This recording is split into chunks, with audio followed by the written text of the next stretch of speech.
Hotline TNT Cartwheel album review. Let's chat about it. Hey friends, what's going on? John here from What's Spinning. Here tonight to chat about this latest album, the second album from Minneapolis-based indie rock band Hotline TNT. They've been at it for a few years now.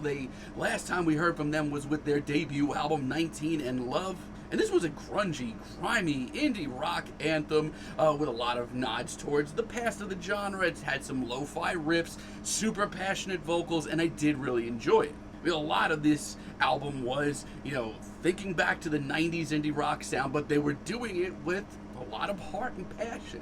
Now, leading up to this album, the hype on this thing was out of control. A lot of people were looking forward to this album and listening to the singles leading up to this thing. I totally got it because I thought they were all really, really good.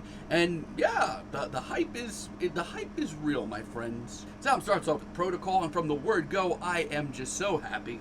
This is my kind of indie jam, full of heart, full of sincerity, and just all the glorious feedback that you could ask for. Definitely some shoegaze influence on this album, quite a bit of it, even if it doesn't go, full throttle on that sound. The very glitzy guitars and the layers of feedback and the hazy atmospheres will tell you otherwise. I'm just gonna say it now. This is already one of my favorite indie tracks of the year. Everything about this track just bleeds emotions, and that's what these genres were initially started on. Yeah, the hype is real. It continues with I Thought You'd Change. This track is awesome. Every riff, every breakdown, every lyric on this track is just so laser focused. And there's definitely a little bit more bite to this track. Those shoegaze riffs hit a little harder on this track, but the determination is just so infectious. The melody is also a huge selling point of this album. There's definitely some emo vibes, old school emo vibes, dare I say the fabled Midwest emo. This is what I needed from these genres for the year. My quota is filled. Beauty Filter is even scuzzier and fuzzier. This is one of the busiest tracks that we get here. I can't help but just get swept up in every breakdown, every chorus. Like, this may not be the heaviest record you're gonna hear in shoegaze this year. It's not, but the production on this album is fantastic and gives the band such a full sound. This track is short, it's sweet, but it's a complete thought, and I'm 100% glued.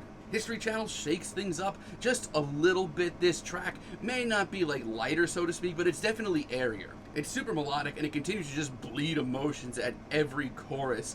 I mean, this track it's great. It's awesome for a nice good cry, so to speak, but also if you wanted to open up a tiny mosh pit to this track, I wouldn't blame you either. It's time like this that I actually get a little faith back in indie rock. And with I Know You, talk about volume. This is easily the loudest track here. The atmosphere is so vast that these guitars just have so much room to freaking soar, and they sound great. It's absolutely stunning, and the tales of heartbreak remain just as impactful. They're very instantaneous, but also just kind of universal and super easy to comprehend, which I enjoy. Now, late in the album, we do get some cracks in the furniture, so to speak. Like, that was my life. Ladies and gentlemen, we hit a wall so hard here. I've been enjoying so much of this album that this hazy, semi-stoned, all-instrumental track just seems, I don't know, kind of cheap.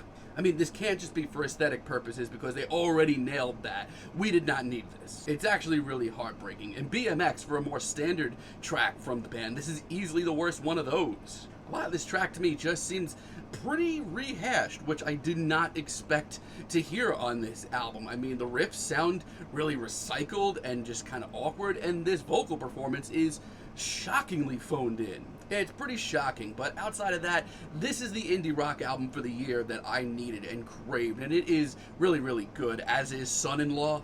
This is probably the most chaotic track here. It's actually really wild. I mean, every riff just seems to be crashing down on the band, which is super, super, super exciting, but it never seems off the rails. Hotline TNT always sound in control. It's streamlined, it's heartfelt, and I love the absolute freak out of a finale we get. Out of Town actually grew on me. I initially did not like it that much. It's one of the more lo-fi moments here, and it's definitely the shortest track.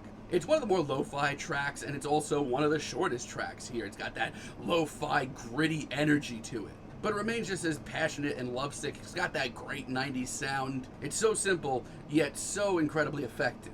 And Maxine is a track that is all just about gorgeous, gorgeous release. After the lo-fi Out of Town, I needed a track like this. It's full of kaleidoscopic guitar feedback, as well as some of the most personal and revealing lyrics that we get here. It's the shortest track here, but it absolutely deserves a spot. It actually makes me tear up a little bit. Anybody have a tissue? Spot Me 100 just puts a big goofy smile on my face. I love the shimmering riff that we get here. It's just such a sweet track. It's one of the sunnier moments here, and I love the very hopeful vocals that we get over it. It's pretty refreshing. I also love the second half of this track as the band takes even more risks, brings in even more lo-fi production. I can't wait to see more of this in the future. And Stump is a really great finale. I love how upbeat and dreamy this track is. It's got this youthful quality to it that I am not mad at all to hear. I mean, for a more hopeful, definitely more sweet on the ears track from the band, it's probably the best you're gonna get. It ends off this album on a really great note. The hype leading up to this thing was all over the place, and you know what, listening to it finally after all this time, yeah, it's a really great indie rock record with a lot of shoegaze, a lot of neo-psych, a lot of lo-fi as well, slacker rock, power pop, whatever you want to call it, because there's a lot going on here, but it is all done with a sincerity and an attention to detail and an amount of heart that we don't always see in indie these days, and it just puts a big smile on my face. My quote is filled for the year. This is a great indie record. I'm feeling a very strong 8 on this thing, but let me know what you all think down below. If you like the video, be sure to give us a like, give us a subscribe, and let me know down below what you would like for me to chat about in the future. And until next time, have a great day, friends.